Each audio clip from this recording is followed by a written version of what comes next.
Hello, welcome to the Harvard College of Business. I'm Beth Ann Mabry, and I'm the Director of Student Services in Business, and I'm going to be your pre-business curriculum tour guide. I'm going to go ahead and tell you this is very strange doing this presentation to a computer instead of in a classroom, being able to interact with all of you. But regardless, I'm thrilled to share this information with you. We do have a lot of ground to cover, but we're going to get there in a moment. Before we start all of that, I'd like to tell you really quickly about the building on this slide. This is Louder Hall, and it's one of the two buildings that make up Auburn's business complex. You're going to have classes in both of our buildings that are literally side by side, but Louder Hall here is where you'll find our academic advising office. And actually, our office is just inside of that front door. Okay, so getting back on track with the tour of the curriculum model, even though we're doing this virtually, it truly does mirror the information that I present in person at orientation sessions. And honestly, as I was building this, I thought of two huge benefits to being guided through the pre-business curriculum virtually. First, since you're going to need to take notes through the presentation, you can stop and restart this as many times as you need to if it makes that note-taking process easier.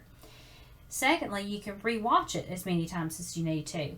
I'll go ahead and give you a heads up that you're going to be asked to rewatch this video during the first evening of your Camp War Eagle session, and you'll learn more about that when you see me again on that first afternoon. But for now, let's learn how to navigate this presentation. I'm going to cover a lot of information, and I need you to understand all of it well enough to have a two-way conversation with your advisor during Camp War Eagle. So as I mentioned earlier, you're definitely going to want to take notes, and I highly recommend that you have a printed copy of the two-page pre-business curriculum so you can take notes directly on that. At this point, if you need to stop and print a curriculum model, go to the Alby link that you see there on your screen, and let me warn you again, this is going to be a lot of information. So if you're at a stopping point to print anyway, you might want to go ahead and grab some coffee or a soda, or what have you, to stay with me and be energized. Once you have those items in front of you, you're ready to move on with this material. So let's start by looking at the pre-business curriculum as just one big picture, and then we're going to break it down into smaller pieces. Over the years, students have found that that's a much easier way to understand and navigate this material, since it's full of words and information and how-tos and steps to take. So we're going to start by acknowledging that all of the courses in the pre-business curriculum are required for all business majors. So even if you don't have a clue at this point which specific major in business you want to ultimately declare, that's not a problem. Everyone in business starts here. Secondly, wherever you see a green check mark, and let's go ahead and identify all of those, that's your indication that that class does not have any prerequisites associated with it. So since some of you dealt with prerequisites in high school and some of you didn't, we're going to take a quick look at prerequisites. You do need this foundational knowledge of prerequisites not only to help you through your pre-business studies, but you also need to know how to navigate prereqs when you eventually transition into your declared major in business. As most of you know, a prerequisite, or prereq as you'll hear me refer to it, is a requirement that has to be completed before you're eligible to take a course. A prereq could be a class. A prereq could even be a class standing, as in you have to be a sophomore before you can take such and such course. A quick side note, it takes 30 earned hours to be a sophomore. Every now and again, I'll have a student who thinks sophomore standing simply means they made it to their second year at Auburn. No, your classification at Auburn is all about your earned hours, not how long you've been here. So let's take a look at where to find and how to decipher prereq information.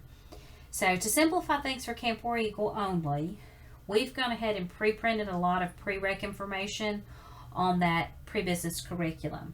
But keep in mind that you need to know that the AU Bulletin provides all course description and prerequisite information for every single class taught at Auburn University. So we're going to look at a couple of examples that I took straight out of the bulletin. The first one is Accounting 2110, and that's Principles of Financial Accounting, as you see. Right after that course number and course title is a number in parentheses. That is the number of credit hours the course is worth. And credit hours are a very big deal in college. You need to always know how many credit hours each class is worth. You need to know how many credit hours you're carrying each semester in your total schedule. And you need to know how many total credit hours you've completed, because that's going to change every semester. The next thing you'll see in the course description is the structure of the course. And it's either going to read LEC or LAB. So of course, in this case, we have LEC, which stands for lecture. And we'll see an example of a lab later on. Right after that, you'll see another number. That's the number of hours per week you can expect to be in that class. And now we see a PR, which stands for prereq. The prereq for Principles of Financial Accounting, as you see, is sophomore standing. So then you're going to see a course description. We'll look at another example. Accounting 2210, Principles of Managerial Accounting. We see it's a 3 credit hour lecture course where we can expect to spend 3 in-class hours per week. And then we see that the prereq is Accounting 2110. So before we can take Accounting 2210, we have to have credit for Accounting 2110. And before we can take Accounting 2110, we have to be a sophomore. These are examples of courses that build on one another. And I need you to keep that theme in mind, because we're going to see it again in the pre-business curriculum. And you will absolutely see that theme play out when you get into your upper level business courses later on. So now that we know that there are some classes we can take without worrying about prerequisites, and there are other classes that do have prerequisites that have to be completed first, and we also know we need to pay attention to all of the credit hours, hopefully you're getting a better idea how much you need to understand as we get ready to tackle a college curriculum. It's not that it's difficult to navigate, it's just a lot of information to navigate. The last thing I want to point out in the big picture is the word core. So let's go ahead and find all the places we see core. When we get to those core classes during the pre-business breakdown in just a minute, we're going to see that these classes, you have a menu to choose from, and you get to have a say-so in how you want to satisfy these core requirements. Have page 2 of the pre-business curriculum model handy. Looks like that, because we're going to refer to it when we start talking about those core classes. As we begin to break down the pre-business curriculum into smaller pieces, I need you to think about some things. I need you to think about any AP, IB, dual enrollment credit that you've already earned or that you hope to have earned before fall starts.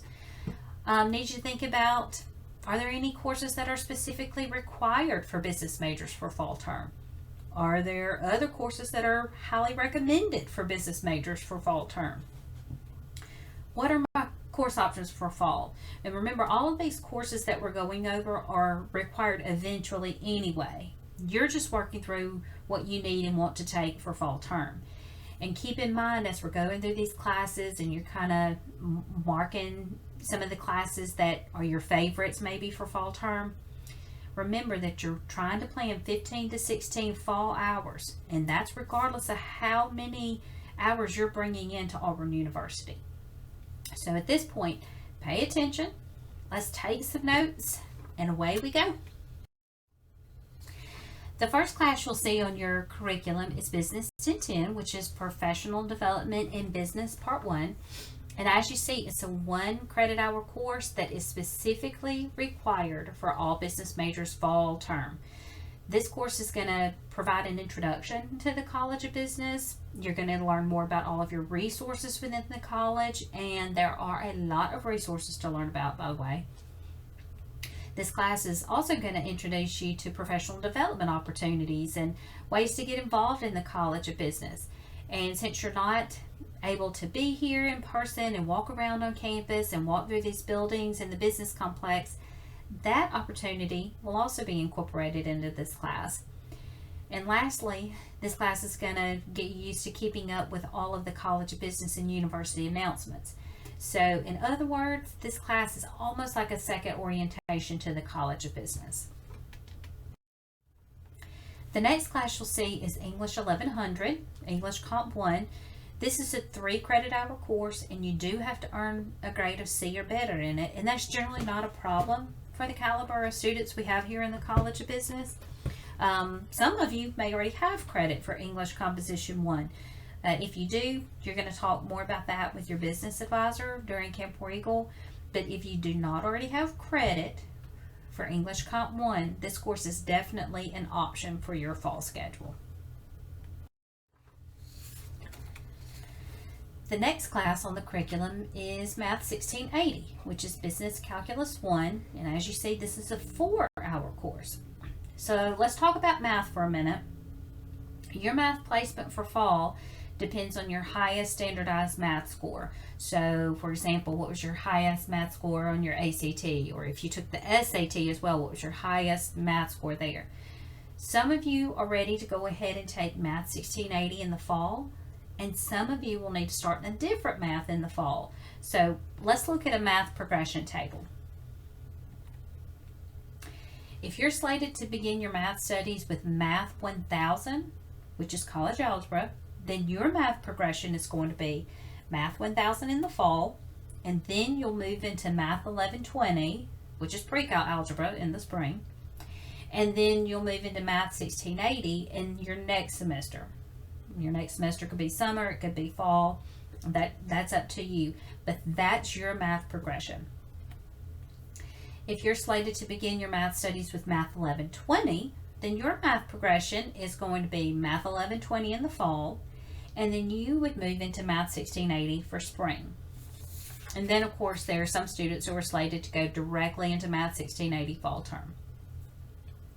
So Math 1680 is the last course that you're going to see in your curriculum that has an MATH course prefix. But do not be fooled. Just because that's the last course you're going to see with an MATH prefix, it is definitely not the last time you're going to see math in your curriculum. You're going to be using these math skills that you're developing in these classes all the way through your upper level business courses, all the way through to graduation for that matter. So obviously as a business major, you know you need to buckle down on your math requirements. So unless you already have AP, IB, or dual enrollment credit for calculus, you need to be in your first designated math course for fall term. The next course you'll see is COM 1000. This is a 3 credit hour course that'll prepare you for your class presentations that you're going to be doing throughout your business curriculum. And we see a green check mark that lets us know that this class has no prereqs, so you're eligible to take it in the fall. Next is microeconomics. This is a 3 credit hour course, and it has no prerequisites either, so you're eligible to take it in the fall term. Now hang on with me, this is micro we're looking at. Now we're looking at macro. Macroeconomics is a different 3-hour economics course. They're both required. Micro and macro are both required.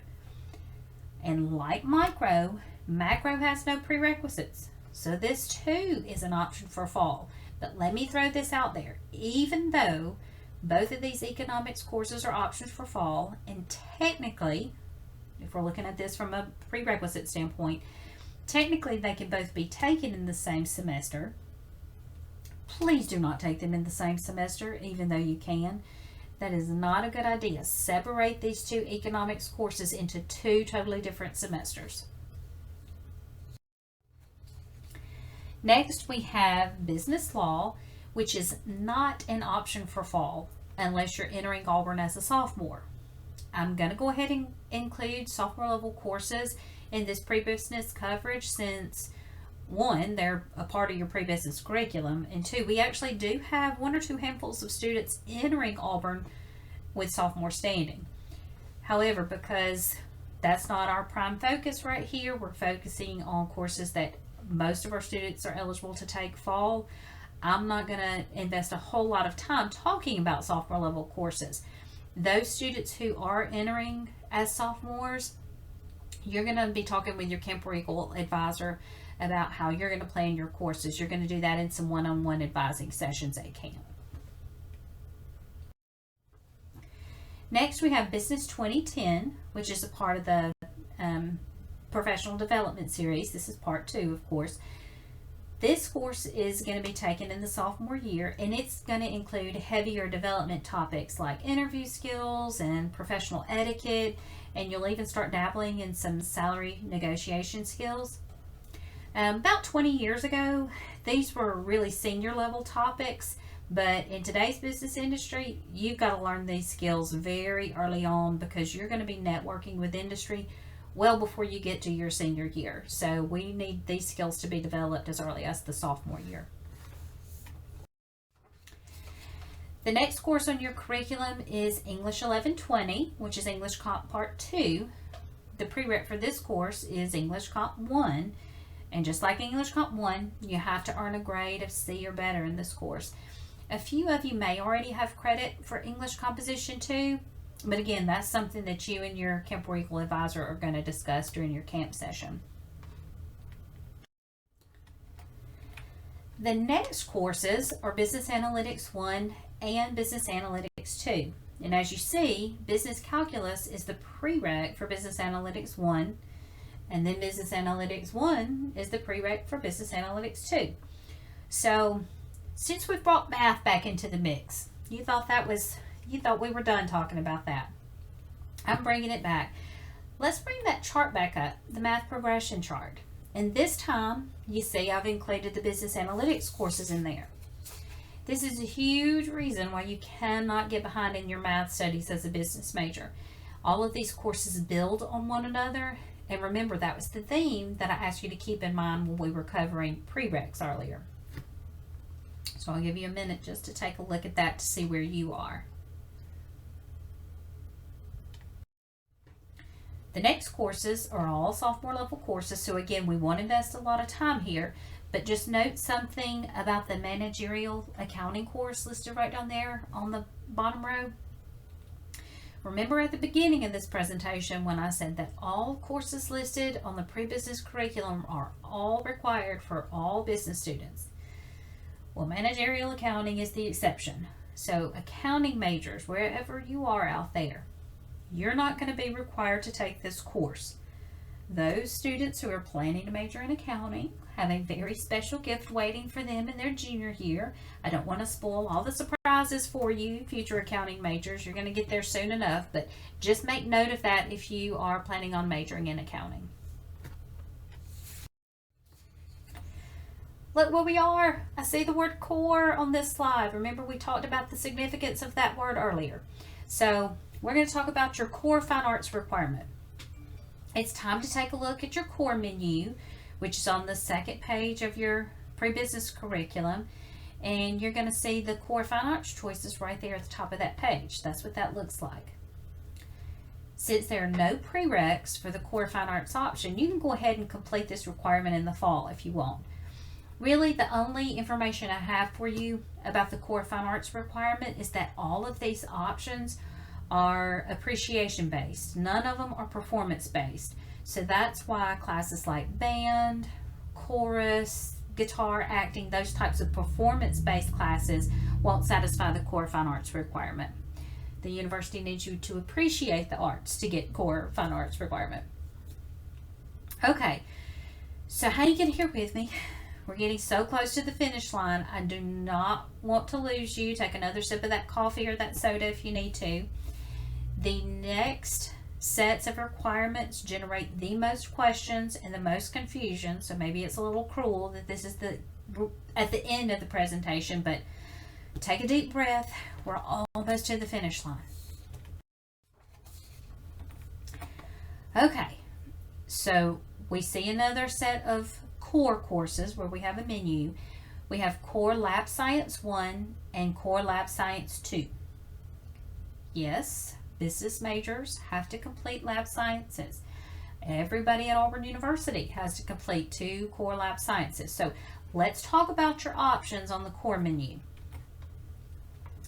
So each bullet point on this core menu for the sciences, each bullet point contains 2 courses. You're not going to take both science courses in your chosen bullet point set of classes. You're not going to take both of those in the same semester, okay? I have had students time after time pick out their one bullet point that sounded awesome to them, and they are convinced that they're going to cram both of those classes in that one bullet point into one term. No, you're separating those. You're going to take your first science course plus its lab in one semester, and then you're going to take the second science course in its lab in a completely different semester. And over the years, I've had a lot of incoming freshmen ask me which science series they should take. And honestly, that's going to be up to each student. But let me give you some advice there. Think about the sciences you completed in high school and really make your decision based on that experience. For example, if you took, well, we know you took biology. That's a high school requirement. Let's say you loved biology. You did well in it. You understood the material, had a great biology teacher, and that's your comfort zone, biology. Okay, so the Biology 1 and Biology 2 series might be the best series for you because of your experience in high school. We might have another student who has that same passion for chemistry or physics or what have you. So you, again, use that high school experience to make your decisions. A lot of high schools don't offer geology. A lot of high schools don't offer soils and crops and environmental science type classes, or this concepts of science, which is like a physical science. Those are options too, even if you didn't have those in high school. Read those course descriptions to see what may fit you the best. Let me give you this piece of advice though. If you did not take chemistry or physics in high school, college is not the time to give those a try. Skip over those if you've never had them. Or if you did have chemistry or physics or both in high school and you didn't do well in them, let's not go down that path again. Let's choose some other sciences, okay? So while we're talking about our selection of our science courses, need you to make another special note. You see that stop sign right down there? All of those courses sitting to the right of that stop sign are university core science options. However, I added that stop sign in there for you because I do not recommend any of those courses for business majors. Those options are geared more towards science and engineering majors. Stay away from them. You probably have your pen and pencil handy since you're taking notes. Why don't you just scribble right through those options? You don't even need to see them. Matter of fact, if you need to mark through anywhere you see chemistry or physics, if you know you need to stay away from those, go ahead and mark right through them. If you don't need them, get rid of them. So as far as other planning issues are concerned, since your first science course is free of prerequisites, it's an option for fall if you want to go ahead and take your first science fall term. Before we get away from the core science coverage, I do need to fill you in on co-recs really quickly. Remember, we talked about prereqs. The pre you have to have before. Co-requisites, you take them together. So this is what you're going to see with the science lecture and the science lab. You're going to have the co-requisites of one another. That means when you're registering for both of these classes, you're going to have to register for a lecture and then register for a lab totally separately, all in the same semester, of course, but these are two different things that have to go together. We'll talk more about that registration component of registering for co-requisites together. We'll do that at Camp War Eagle, but definitely make a note about that beside your core sciences on this core menu sheet, that the lecture and the lab are going to have to go together. Okay, here we are, are the last set of requirements, your history and literature core options. Don't walk away here. Don't drift off and start thinking about something else here. This one slide is packed with information. Students are going to choose one of these 4 course options. The main difference in the option, of course, is the number of histories you're going to be required to take versus the number of literature courses you're going to be required to take. It really is that basic. However, I have some students who try to make it way more complicated, and they're seeing things that aren't there, or they're hearing things that I'm not even saying. So let's take a really close look at this. So students who choose the 2 history, 1 literature option, the very first option there on the box, those students are going to take World History 1 and World History 2. They're also going to take a core humanities. We see the word core, so we know what that means. We have a menu.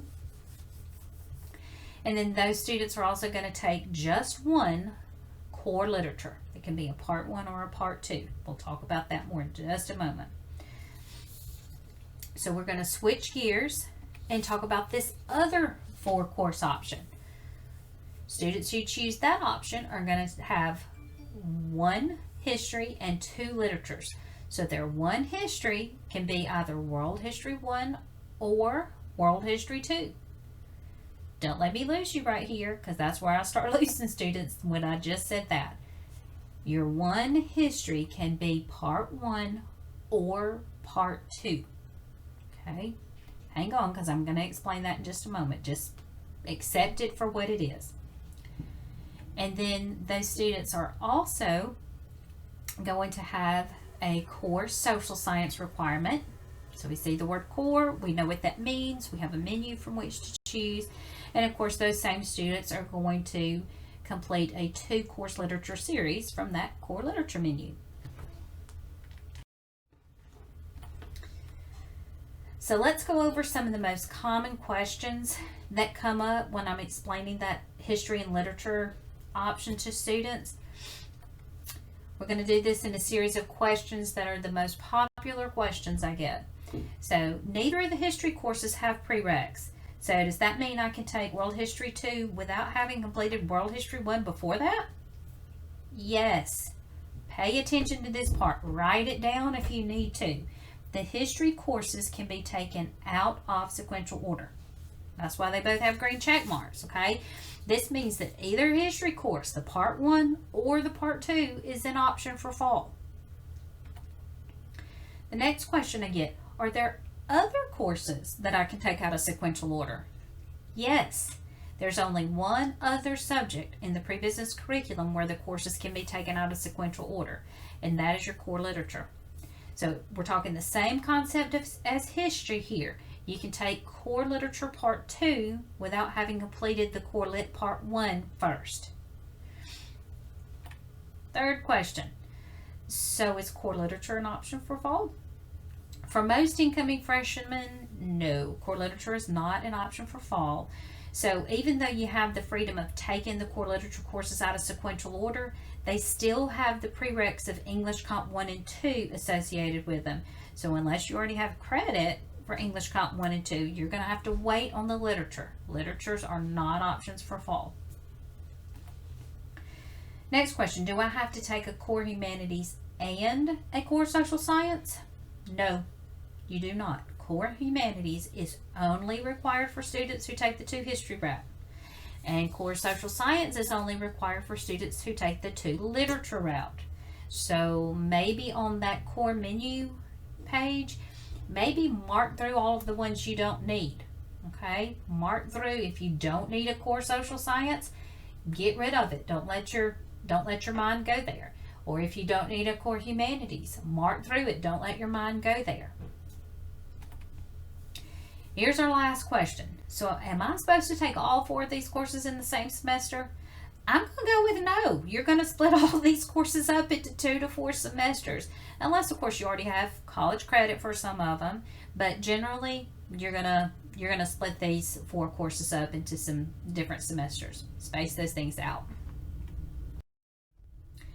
Okay, you made it.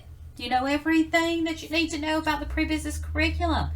Remember that I am going to ask you to review this information again at the end of your first day of camp, because you need to know all this information forward and backward before you go into your one-on-one advising session with your Camp War Eagle advisor. So we're looking forward to meeting with you. We can't wait to talk with you. Welcome to the family. We'll see you soon. War Eagle.